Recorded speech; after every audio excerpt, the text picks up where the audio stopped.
we've played Georgia 3 times in less than a year. Mm-hmm. Mm-hmm. Um, Mm-hmm. Mm-hmm. Dating back, we have some good other memories from Georgia games. Man, let's talk about let's talk about the Georgia stories. Yeah, I'll go Mm. first. 2019 Sugar Bowl. We go to Georgia. I mean, we go to New Orleans. Shout out to Jonesy through an epic tailgate pregame. Then we had a party the night before. Um, Everything went well for me the entire weekend except for one small portion. I'll make it quick. I had prepaid for a commemorative photo. And I had paid prepaid for a commemorative photo for all the gentlemen currently on the screen. And ironically, and listen, Rodney Waits and this whole group is diversity and love and smiles. But I saw a white man and his name was Rodney, so I was shocked. He sat next to me in the suite. We had a great conversation. I knew at halftime that this photo was going to come up. Well, the photography folk got stopped by other Rodneys, not the white Rodney, other Rodneys that were in our fraternity. And they were like, oh, yeah, you for a picture? And I'm air traffic control waving them down. Like, no, no, no. Come to the front. We're all sitting in the front. Um, Again, I want to reiterate, I prepaid for this photo. Commemorative. It had a thing around it. It showed the Sugar Bowl in the back. Next thing I know, they're like, hey, guys, here's where the photo's supposed to be. Spurlock, we love him. And Daniel Gibson, we love him. And Rodney Jones and Hondro and Ozan. They all start walking down. And then the wives get out the picture. So I'm like, no, well, look, no, like y'all need to be security, like the people at the front door of Walmart. Stop these people from coming to my prepaid. Prepaid. You said you paid for this before? My prepaid, yes, prepaid photo. Cash. And so all I kept seeing was my friend White Rodney looking like it ain't happening. Shout out to Whitney Houston and Peebo Bryson, or Whitney Houston and Mariah Carey. Prince of Egypt, I believe, dog. I believe when you believe that it was gonna be. And then next thing you know, I had a 5-person photo turning 25 people, and my face on it is Medusa, or when Jon Snow realized he wasn't alive no more, whatever. So now granted we won, and Rodney said it's a damn shame what y'all did to our dog. But I will say this: it's nothing up but from here. Because again, I want to reiterate, I prepaid for the photo. And a lot that you said you were going to keep this short, but that's neither here nor there. Well, this is trauma, man. This man is talking about his trauma. So no, I'm just underscoring a statement that he made. I didn't. I just want to reiterate. Shout out to Gregory Ozan for providing the suite for us. We, sugar, whatever. Mm-hmm. And then also Thoma. Thoma got disciplined by our then president or either athletic director was like. Dale Conte was there. Chris was there. He said put that darn drink down. You put your horns up, put the drink down. So that started our Georgia relationship. Yep. Now, so for those that just joined the show in the past year, what you don't understand, and everybody will understand this, is that we don't know when the last time Rodney prepaid. Wow, Rodney and prepaid. Prepaid? Like Rodney and postpay and layaway go together. So I want to do something special. I want to do something special for my friends. Okay. No, the level of disappointment on his face when the people were there, because it was so funny, because he was like, I don't think you guys understand. I prepaid for a photo for us. I had no idea. I was like, what is he talking about? He prepaid. No, he announced it and most of the evening. Most of the night. I was 3-4 sheets to the east. I mean, at that point, it was a lot. I could Sam barely Ellinger see. Took us on an emotional high. Shout out to my boy Niels, who was in the building. Niels was also. He too was in the photo. Was Niels in the photo? You're such a nice guy. Such a nice guy. In the crowd. So for that game, we're in Vegas. Me and wifey in Vegas before the game, like a week or two before the game. So I'm feeling a little something. Let me put down a little money. Put a little money on Texas, right? And so we were not favored in that game. We were the underdog by I don't remember, 10, 14 points or something ridiculous, right? And so I go in there and I'm like, shoot, man, I'm gonna put baby, what you want me to put? I'm putting like $40 on the spread or something like Big this. spender. Putting 40, Okay, baby. Is that 40? Okay. putting 40 some dollars on the spread or something with Texas, right? And so she like, no, put it straight up. I'm like, Straight up. they be talking. They want to put it straight up when it ain't their money. Like, Yeah. Because watch this. She would have gave you a 20 and asked for some change back. This is a trauma show. Everybody tell me about their trauma tonight. straight up. Oh hell, no! I'm put on the spread, baby. I think we'll cover the spread. We the underdog. We going in there, the first time. Man, everybody knows the outcome of that game. Yeah. I still ain't lived it down. She like, I told you to put the money on them straight up. We'd have made more money. I said, and you should have listened to her. She said, put the side bet on Bevo to take out Uga, and we would have been paid. But I said, baby, I'm okay. I made what I put in. Now you a drink. Yeah. Lucky said, want to drink or not? what I put in, and now I will buy you a drink. At the complimentary Vegas bar. Whatever you want. Thoma loves that story. Whatever you want. What was the background of Georgia that year? Wasn't there some controversy that they were supposed to? They were supposed to be. No. Remember, they were supposed to be picked to go to the championship, but they were mad that they got overlooked or something. What was it? Does anybody? They ended up being fifth, and they missed it by a lot. But they had beaten. Something happened. They had beaten Alabama, and they lost in the championship, the SEC championship, and that put them on the outs. But they had already beaten them early in the season, so it was a controversial thing. And they want to cry. They still don't claim. They don't claim the loss against us either. By the way, they said, "Well, we didn't play on the play. They went to the draft." What's it? It's still 4-3. I think us is what I saw in terms of lifetime. Yeah. Okay. Now what? Hey, or 4 and 5. I mean, we were in Georgia last year. Any stories from Georgia last? I mean, we had a good time. We were there. I wasn't there. Well, y'all were the celebrities and folks came by y'all a ton, right? Sonya Richards Ross, Charles Barkley, Todd Gurley, and to name a Todd Girl. Oh, yeah, indeed. Mm-hmm. Well, I was trying to reach out to Todd, but it looks like he's in Hawaii. Todd, come on now. You know what? Yeah, It ain't real. It ain't real. Yeah, we You should have led. You should have led, but we got one. Right? That's what I mean. That's use funny. your assets. Use your resources. Like you ain't the only one. We got one. You know how folks say inside story, outside story. Oh, you too? Yeah, we got one. Yeah.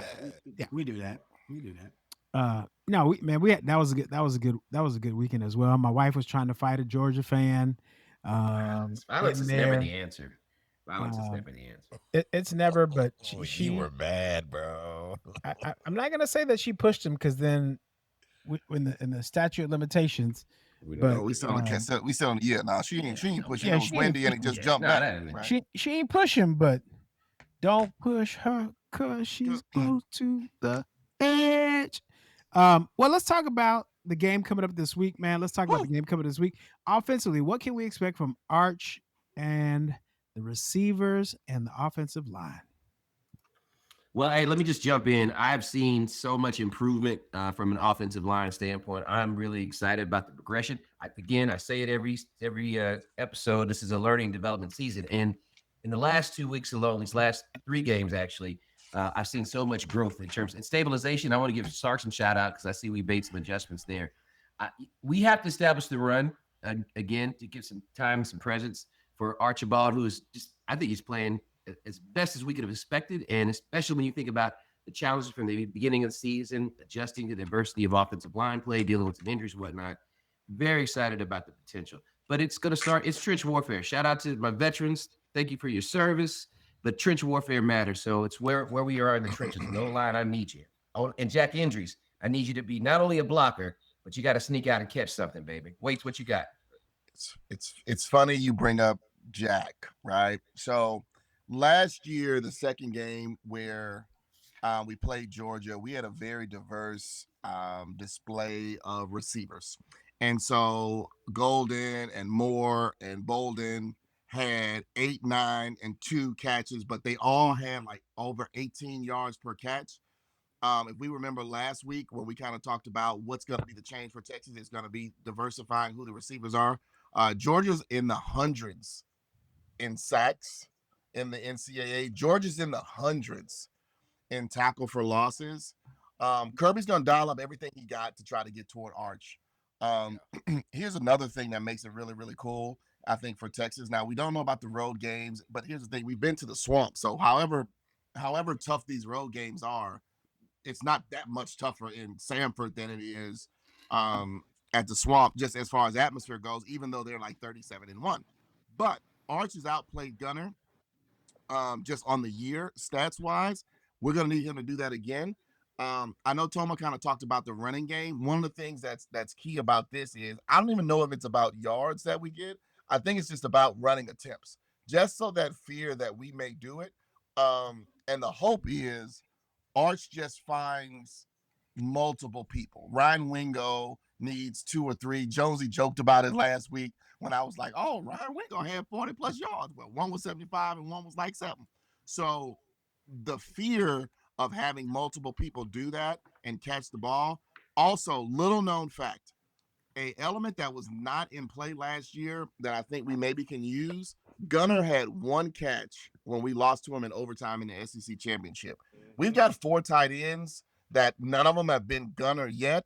But to me, it's like if they can be open, then Sark can dial some up and get to it. And then lastly, I really think, man, to Thoma's point, we ain't got to keep Arch there available the whole time. We just can't have him be shell shocked like Quinn was that first game. So my only concern is Arch, think the program and their linebackers. I don't know if Arch, I hope he saw them at Ohio State. I hope he saw them athletically in Florida. Just don't be shell shocked. And I think we'll be fine. But we're going to have to put up at least 25 points, and we can't miss 2 field goals because they went 3 for 3 on field goals in that last one, and we went 4 for 6. We make either one of those field goals. And then come on, Mason Shipley. Come on. Kylie, you want to start the defense? I'll jump in after. Yeah, I was going to jump on the D-line. Defense. Yes, defensive line. Thank you for the reminder. No, I mean, we came into the season looking at our D-line as a potential area of possible weakness.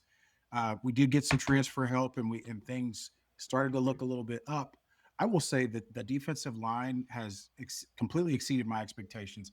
You got Hero Canoe, Cole Brevard, you got Alex January, Travis Shaw has been huge. And from that group, we're second nationally in rushing defense, which is amazing to me because considering what we lost going out of last year to the draft coming into this season, I for sure thought there was going to be a significant drop off. You look at specifically the Mississippi State game and that goal line stand that we had at the very end of 4th and goal, we held so strong. Same thing happened against Vanderbilt. We had some bend but not break situations. Our D line showed up and showed out. So I'm excited. And I haven't even talked about the best of the best, which is Colin Simmons, 7 sacks in 8 games. Ethan Burke showed up last week. Huge. Westlake. He looked like J.J. Watt out there on the field. So I'm loving the defense and the rotational depth that we have on our D-line. And not to mention the other layers of the defense. I'll let Jonesy dip into that. But it's been a really positive season. I know I was going to speak from the Book of Arch tonight. I'll let my brother Thoma preach on that. So I'll just say that our D-line. I got you, Pastor. I got you. I talked about. I think you spoke of every position on defense. And I did. It was the D-line specifically. He left you a little ride. No. You said D-line. You went to the edges. You talked about. I don't think you talked about DBs. You might not have talked about DBs. So you did the edge. Obviously, Kylie is right. Well, our run defense has exceeded expectations. Our edges coming off the rush are phenomenal. They're playing to the point though that they're playing that Texas defense that we know, right? Our defensive backs, we just got to get that secondary line really good. Where I'm really concerned is that we just need to make sure that we're holding. We're paying attention over to some of the things that Kirby Smart is going to do. Our last game, I believe they had special teams out there on a 4th and 1, and they transferred special teams back to the offense back to special teams. And they did it like 2 or 3 times, and the defense was like, "Bro, we're trying to adjust. We don't know what's going on." and then one of them jumped the line on a 4th and 1, automatic first down, Georgia. And that right there, those are the things that are going to make our blood boil over, just being like, God, not to curse, but gosh damn it, son. That's usually what we will yell out. So Kirby has got Sark on the coaching the last couple games. I mean, plain and simple it. I mean, there's no doubt about it. We can't, nobody can deny that on here. And I know that I really think this is going to be a breakout for Arch, quite honestly. I'm calling it now. Everything that everybody has said skeptically throughout the years, it's going to be silenced right now, and he's going to be put back in that platform of overall QB talk. Promise. I hear you, bro. Jones. He been hot, man. This is the game. Arch been hot, man. Last 6 quarters, 575 yards, 5 touchdowns. Like, if it's even close to that, bro. And the thing is, man, like, I just want to be like Sark, man. Just he been there 3 years. Ask him, do the Vince Young thing. Ask him what plays he likes. Right. And let's run that, man. We ain't got to throw up punts to Ryan Wingo, man. Throw it 5. Now, MD, please tell me, because you was there live. Is there any way in the world for the 3rd week in a row we run the same play to Ryan Wingo? to Ryan Wingo. First time it was 75 yards. Next time, is there any way you were there live? Yeah, that's how I feel about it. Exactly. Well, first of all, because I want to say hello, because Jonesy didn't call it on Arch Minute. So let me say hello. I'm gonna answer the phone for Arch calling it right now. You know what? This is what I think. Sark gonna fake that, and we going deep on him on the first play. I agree. Little Emmett on left. Hey, we gonna go deep. We gonna go deep on the first play to Parker Livingston. Parker Livingston. First play. I called it. You asked me to call it. I'm gonna call it. Weights, throw your hand. Everybody do the weights. Everybody do the weights. Touchdown, Arch to Parker. We gonna do the weights.